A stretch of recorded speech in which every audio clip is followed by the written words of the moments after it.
But my friend Professor Masaaki Kimura did several years since then researches not only on this monument, but also he found several others close by.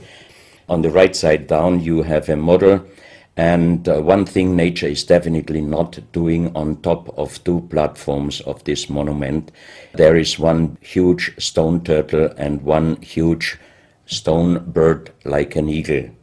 Nature is doing many things, but not such a precise, perfect monument, and the question is, where are all the stones? If nature would have done it broken down, where are those stones? There are also streets, and there was also found a stone stadium like a Roman Colosseum with stone seat rows and stone stairs. Nature is great, is doing many, many great things, but not such perfect buildings. Here you have the huge stone turtle, and you can see also how small is a diver against this big monument. Here you have one street with stairs going up. Here again a very close-up picture just to recognize the size of this huge monument. Here you can see some world maps. On the top, on the right side, you can see the Piri Reis map, which was used already long time before Christopher Columbus came to America. And you can see how perfect this map was already in the beginning of the 16th century, showing part of Europe, of Spain, Portugal, part of Western Africa, and also part of South America. We do not know until now who was able to make such a perfect map already centuries ago, and on the rest of the Piri Reis map, which we do not show on this picture, you can also see the Antarctic without ice. In 1956, researchers found out that the Earth under the ice mass at the Antarctic is exactly like the Piri Reis map was showing.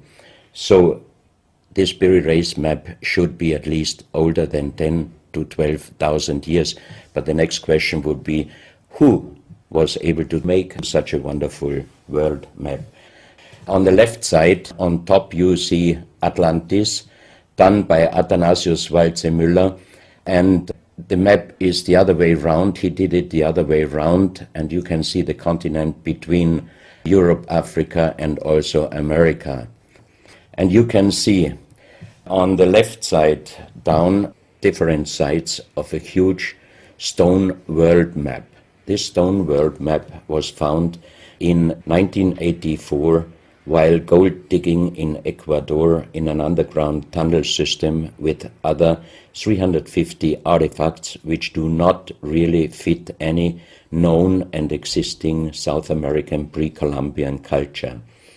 On this stone map is a natural quartz line, a white one, and this is the front side of the world stone map, and you can see approximately in the Near East, close to Saudi Arabia, you can see an inlay as an eye.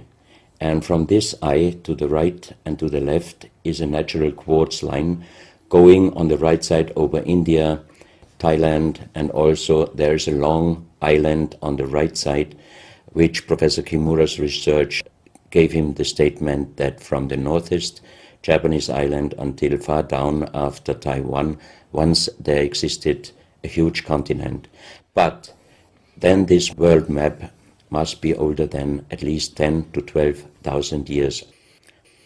And here is the back side, and you can see on the right side coming the quartz line passing in the Atlantic, a continent, Atlantis, which in our days does not exist anymore. Then the white line is crossing part of South America, and here you have a close-up, and you can exactly see the Bay of Guayaquil, an inlay going up to north, and a round inlay showing exactly the place where there were found those artifacts, and there is also the best quality water worldwide existing. One other very interesting artifact found on the same place in Ecuador is the so-called pyramid with the eye. The eye is an inlay, the stone is gray and white, and you have 13 steps, and it looks exactly like the pyramid with a shining eye on the $1. If you put this pyramid under black light, the eye is shining very strongly, and it looks really like an eye, but not real like a human eye. Here you have a close-up of the eye, and you can see the colors of the inlay. On the bottom of this pyramid, you have the inlay in little gold plates showing the Orion star constellation, and you have unknown writing. The translation of Professor Kurt Schildmann, who was the president of the German Linguistic Association, and he was perfect in more than 40 languages. He was able to translate this writing. He called it pre-Sanskrit because it is older than the oldest writing, and the translation of these 4 letters you can see here. His translation is "the Son of the Creator comes."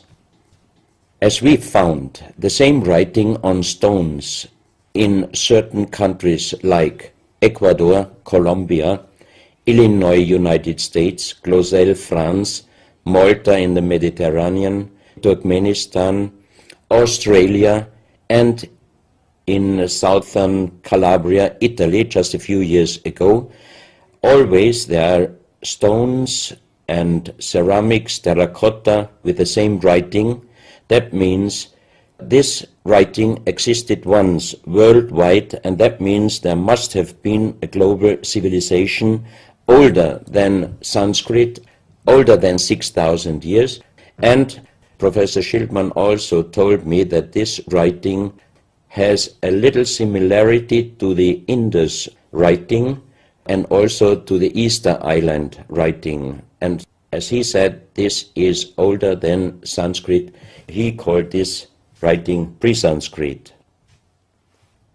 On this stone, you can see on the top the 2 eyes, and then you see the right hand holding the pyramid and putting the left hand on top of the pyramid. That means showing how to use this pyramid with the eye. On this stone you can see an encarving, sitting a man on a stone holding the pyramid exactly as it was shown on the artifact before. From his eyes are going rays out, and on the right side you see 2 bowed persons. On his head he has something like a small helmet, and from this helmet goes up like an antenna to a strange object over him. And here you have the photo of the discovered helmet. We could not yet make a metal research or checking what kind of metal was used, but you can see in the center of the helmet that something is missing, and that might have been this kind of antenna which was shown on the artifact before. Another very strange finding from the same place is 1 big jade cup and 12 little jade cups. As the 12 cups are man-made and each one is a little bit different in size, if you fill them up perfectly with water and you put the 12 cups of water inside the big cup is completely filled. The next strange thing is that you can see on the little cups numbers which are looking like the Mayan numbers, but if you compare them with the Mayan numbers, you find out that there are some little differences. And on the big cup you can see a perfect inlaid star constellation, also showing the Orion and other stars. And inside the big cup it is very, very magnetic, and outside the cup nearly nothing. Professional geologists are saying this is impossible, because if a stone has metal particles inside the stone, it must be same magnetic from both sides. Here you have a close-up of the big cup, and you can see a perfect inlay of star constellations.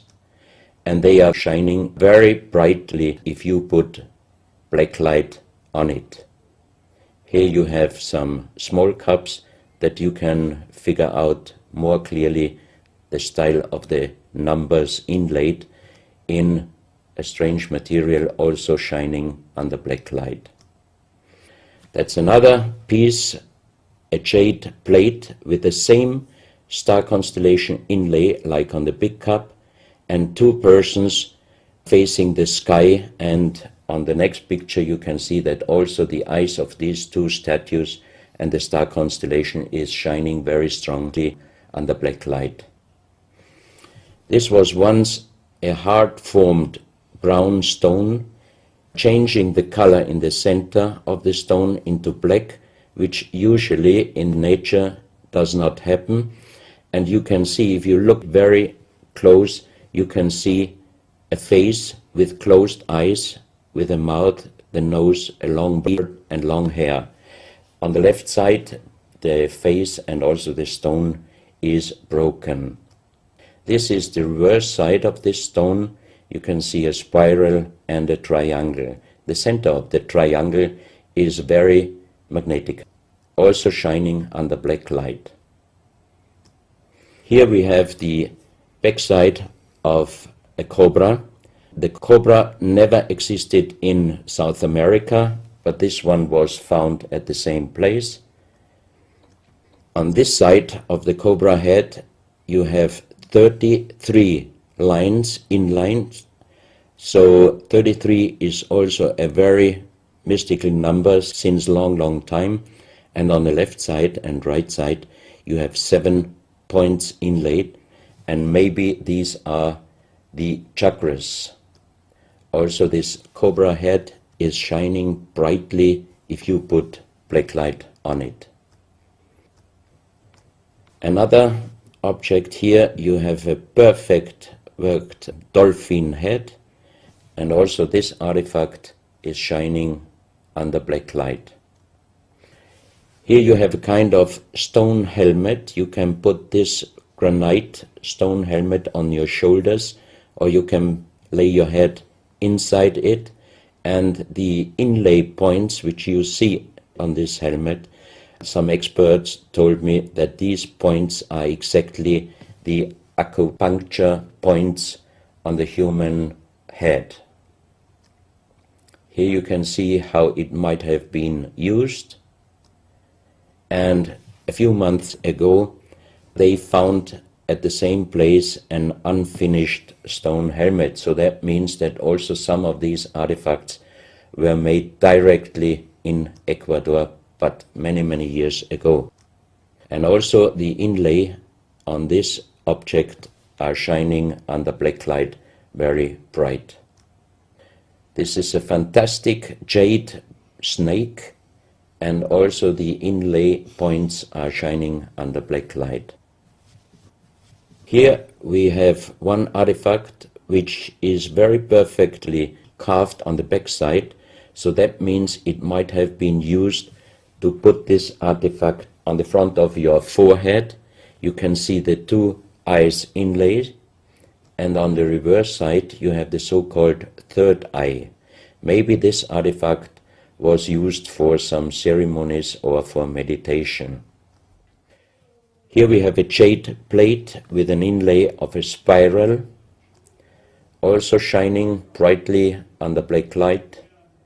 Another one, you can see 7 rings inlaid in the jade plate and also shining under black light. Maybe this also could be a presentation of the 7 chakras. Here is one of the ceramics found there. It's a great masterpiece, and the question is, how can you make this artifact out of one piece of ceramic? Here we have another pyramidal stone found also in Ecuador. On top you see the pyramid with the eye, and you have down several spirals and symbols. Some of them are very similar to the churchward Nakal plates, which he found 1880 in India, and the translation was talking about the sunken continent of Mu. This is a marble with another inlay of a spiral, also shining very brightly under black light. Another stone in a pyramidal form with an inlay of an eye. Here you can see again the pyramid with the eye, and on the bottom you see the Orion star constellation, the 3 Orion stars, which might focus us to the 3 pyramids in Egypt. Here you have a ceramic statue.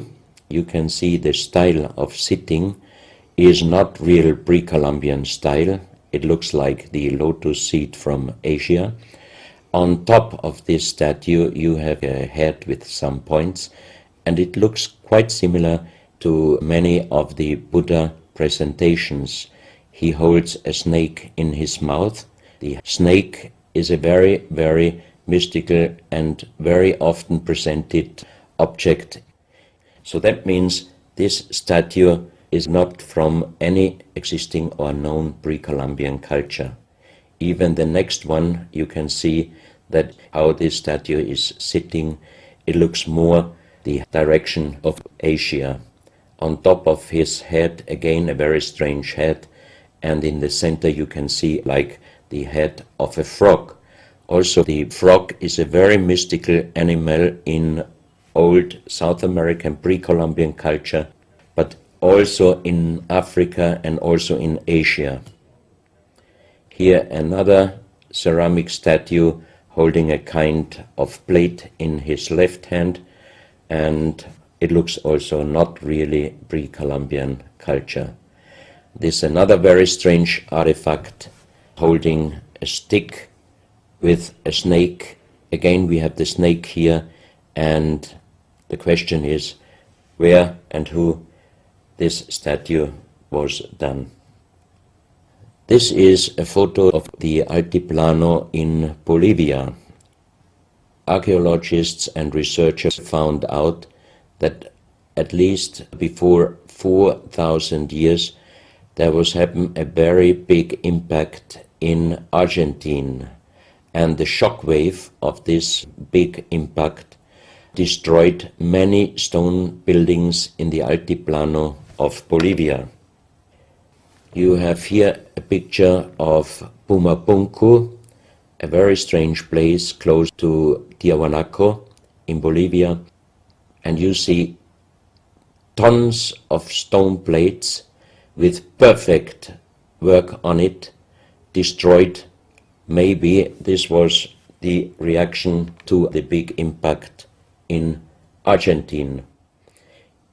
Here you have my friend Giancarlo Bonfanti, Italian researcher, in the center of the so-called Sun Gate in Tiahuanaco in Bolivia, and some researchers write that the figurines on top of this side of the Sun Gate are showing the Venus calendar.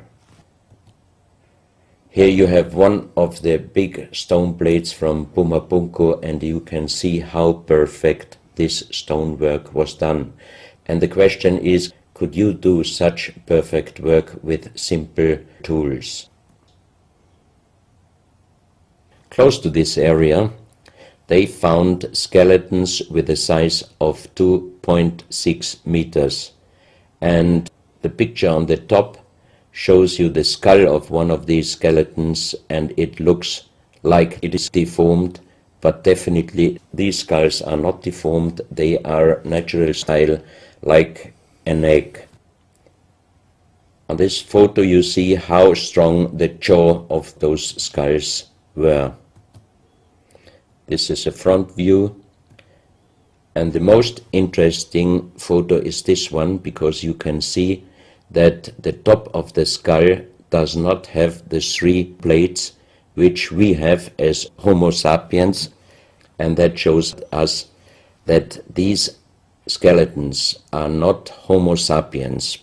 What we might be able is doing a DNA check and an age dating on these skeletons, because We are very much wondering what kind of humans did exist long time ago and how long ago. On the next pictures I show you some artifacts found close by the real giants, and when I first time got this mask in my hands I tried to look through the two eyes. At that time I didn't know that they were belonging to 2.6 meter skeletons, and I was just wondering why did they make masks where you can only look out from one eye. But after knowing that those people were over 2.5 meters, I could imagine that their skull was of course bigger than our skull, and that's why these masks were for us oversized. That's another mask from Bolivia, another one with very wonderful encarving, many spirals and many symbols, which we also found in many other cultures. This is a very heavy stone figurine, and again here you can see on the top the head of a snake going down on his backside. This is the reverse side, you can see again the snake. So that means the snake must have been a very, very important animal in the past of our history. Here you can see a stone flute. The strange thing is that the vibration of the sound of these stone flutes is exactly the same as our brain waves. So that means maybe those flutes were used for meditation or for healing purposes. And each two holes are connected perfectly with each other. That means you can make perfect holes into this very, very hard stone, but how you connect with simple tools the two holes on the bottom, this would be even in our days a very difficult work to do.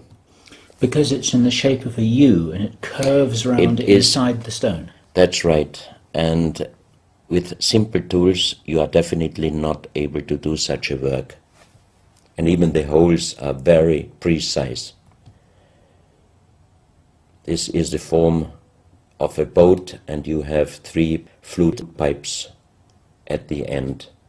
Here you can see how perfectly they were made. This is another flute, very small. You can use it only with very soft blowing, and the sound is like the sound of the dolphins. This is an artifact where we do not have any idea for what purpose it was used. Now we are in Colombia. On the next few photos I show you very strange artifacts from Colombia in South America. The most famous industrial designer and architect in Colombia, Professor Jaime Gutierrez, is collecting strange artifacts from his country already since centuries. His most important piece is the so-called genetic disc. Here you can see a disc made out of lydite, a very hard stone. It's nearly the same hardness as granite, but the structure of lydite is like leaves, so it would be quite impossible to make the same disc in our days out of the same material. The diameter of this disc, we call it the genetic disc, is about 27 centimeters. And on this disc you have several things presented which usually you can only see with a microscope. For example, on the left side, around 11 o'clock, you can see one egg, human egg, without, and another with spermia. On the right side, at approximately 1 o'clock, you can see some spermias, and then you have several very strange presentations which we could not explain. But here On the left side you have a microscopic photo from the inside of a lady done by a Swedish photographer, and you can see that the egg without and with spermia looks exactly like the presentation on this genetic disc. On the reverse side you have on top several presentations of fetus in different size, different age, ending up with looks like a little child. You see also at the end of the plate around 6 o'clock female and male, and also on the right side around 9 o'clock you can see the presentation of man, woman and child. But the strange thing is how they present those human-like heads. Here you can see a knife done by the same material, Lydite. On top of the knife, on the handle, you have mother's head, beyond you have the child's head, and the umbilical cord is going around the neck of the child. So that means this knife would have been used to cut the umbilical cord, saving the child's life. This is a close-up mother, child and umbilical cord. This is an instrument. It might have been used for helping the child coming out, leaving the mother, when there were some complications. And it is also made out of the same material, Lydite. You have here the vagina and the child's head coming out. And on the reverse side, you can put only your thumb inside. That means you can only use this instrument with your fingers, meaning you cannot use power. So that means it might be safer helping the child leaving the mother than our instruments we are using in our days, because sometimes the modern instruments, while being used, can damage the child's head. This, we think, is a medical instrument. It is also Lydite, and it's a perfect form. Another one, and these are other ones, they are very much smaller than shown on this photo. And when we did a material check in Vienna, the most expert worldwide checked those pieces. First of all, the material. Each one is done with Lydite, and the form itself, he checked them, and finally he said, I cannot tell you how they were done, who did they make, but the only thing I can definitely tell you, from the same material in our days, we cannot make the same instruments. So how old they are, we do not know, but as they were found in Colombia and they do not fit any existing pre-Columbian culture, we must consider that those artifacts are at least older than 6,000 years. But we cannot explain what kind of technology they did use to be able to make such instruments and such tools made with Lydite. You can see each piece fits exactly every kind of hand, never mind how big the size of the hand was. Each instrument, each tool fits exactly each hand which was using those instruments. This face looks a little bit like the Maui, the big stone statues from Easter Island. Here you have a close-up. This, in joking, I call it the dentist chair. Perfectly done, but again, same material, Lydite. And the strange question is, why, if they could make such perfect figurines out of this very difficult material, why did they show the human face always with big round eyes and a little nose and a big mouth?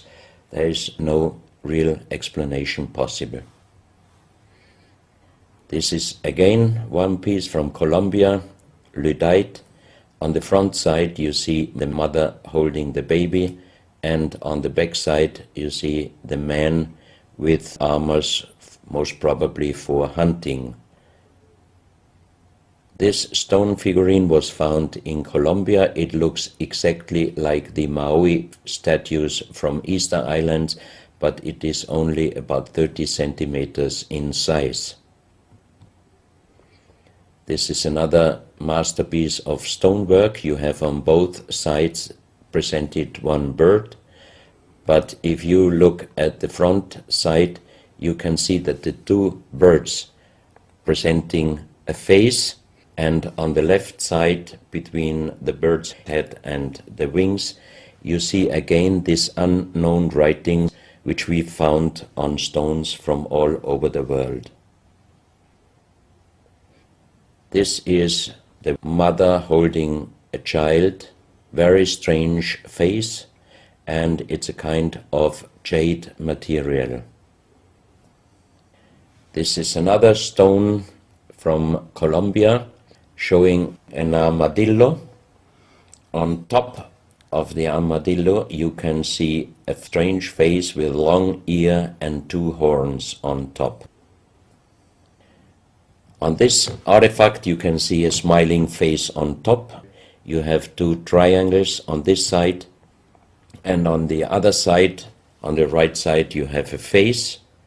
Again, the animal face on the right side, and some unknown symbols. And on the bottom of this object you see an animal, looks like a crocodile. Now we are moving to Guinea, West Africa, very close to the border with Mali. They found on a huge granite mountain the half portrait of a lady done in granite stone, and the size of this statue from top of the head until the middle of the torso is exactly 150 meters. So this is a real big question. Who might have been able to do such a huge granite half portrait in a mountain at least 10 to 12,000 years ago? Because the Italian geologist Professor Pittoni was on the spot. He did these photos and he checked the earth on the bottom of this mountain, and his calculation was that this stone monument must have been done at least 10 to 12,000 years ago. But then we have the real big question: who could have been able to do such a big stone monument? Even in our days it would be impossible, or at least it would cost so much money that it would never be able to do. And if you look at the close-up of the face, some experts told me that this face definitely is not European, but also, of course, not black African. It must be either South American or Asian culture. But then again, we are at the point 10 to 12,000 years ago. It might be the civilization, the lost civilization from Atlantis. Close to this area in Sierra Leone, Professor Pittoni was in charge of diamond excavations. And as he heard in this area a legend about Allah was angry with some angels, and he put them into stone and throw them to the earth. He put the sky, also made it into stone and throw it to the earth, and he put the stars and throw them to the earth. The legend says that the sky you can see on this stone, they call them sky stones, sky blue stones found in this area under the earth. And we did research in Vienna. This is definitely artificial stone. It's not a natural stone, and all the material could be found, but the only thing they could not inform us is what kind of color did they use to get this real sky blue color.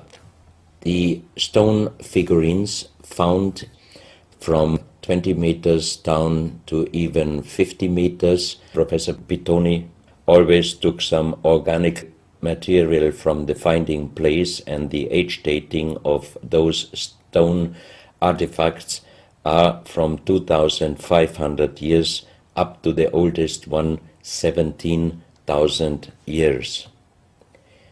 Here you have a granite stone, so-called nomoli, stone nomoli, with very nice encarving. Here you have a man sitting on an elephant, as there are also the legions of giants all over Africa. You know how big is an elephant. It's a wonderful stonework. It's very hard and very heavy. There are also some artifacts showing half human or human with the head of a reptile, holding a kind of pot in their hand, and they could put something inside this pot, and also on top of several nomolis there is a hole for putting something inside, and most probably they were used for ceremonies. Here you have a kind of animal. It looks like a dinosaur, and when Professor Pittoni found this statue, it was making a strange noise, so he opened the statue and they found inside the small black ball you can see on the bottom of the statue, and this was iron material.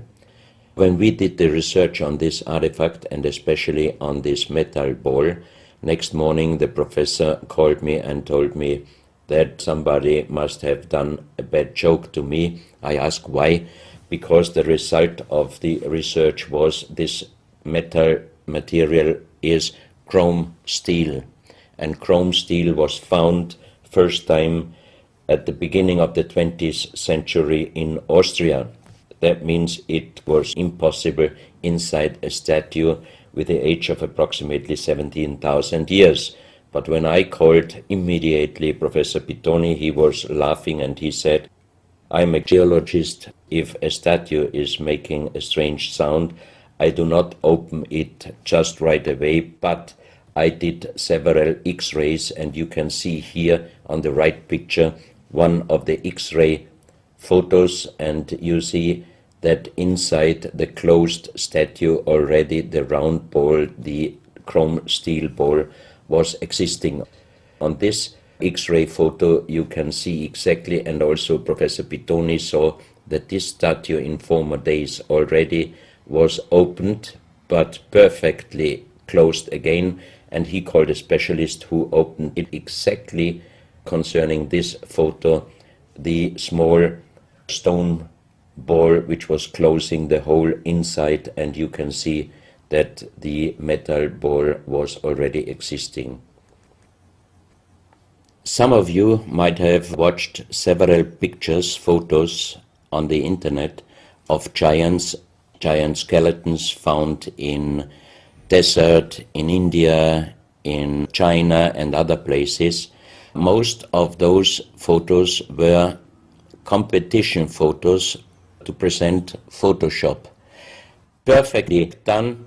I also was quite impressed when I received first time one of those photos, but these photos I'm showing you now, they are definitely not coming out from a Photoshop competition.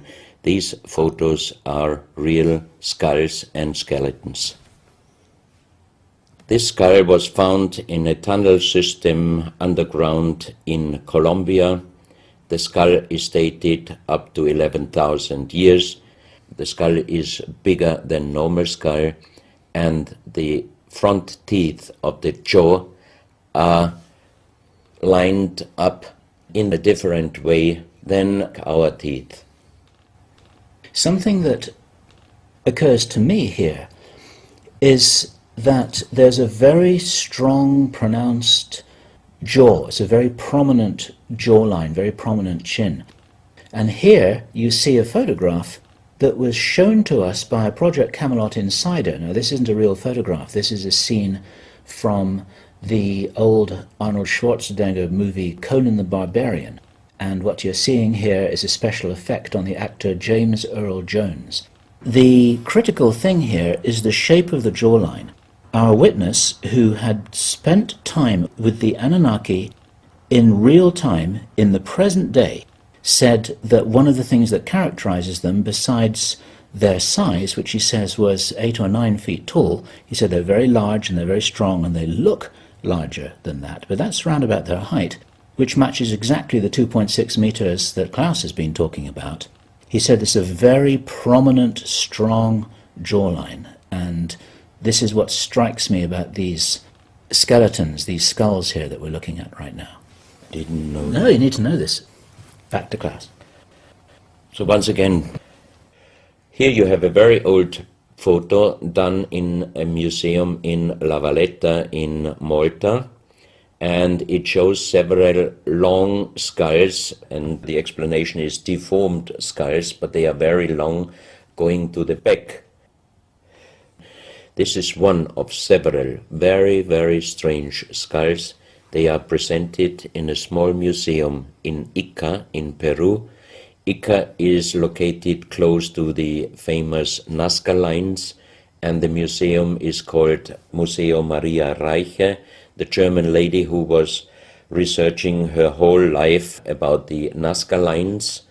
And in this museum you can see the most strange skulls I ever saw, all found in this area close to the Nazca lines. So the question is, what kind of humans were living there and how did they get those skull forms?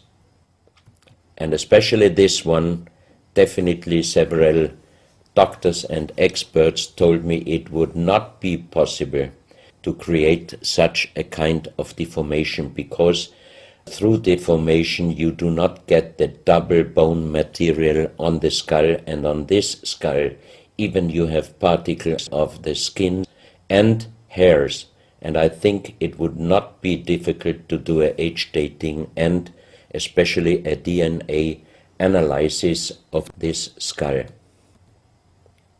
On this picture I show you some legendary skeleton forms of giants. In the year of 1964, in the south of Ecuador, in the province Loja, there broke down a part of a mountain platform, and Father Carlos Vaca, who was working as a priest in hospitals, he was called to this place and he found the broken bones of a giant. Good.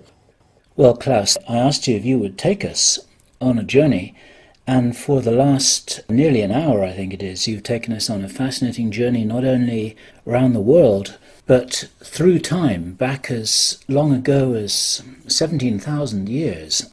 And it's a real reminder of how little we know about what our history really is. These are important pieces of an important puzzle, and you're doing an enormous amount to raise people's awareness of what it is that we're not shown in many museums, what it is that we don't read in anthropological textbooks,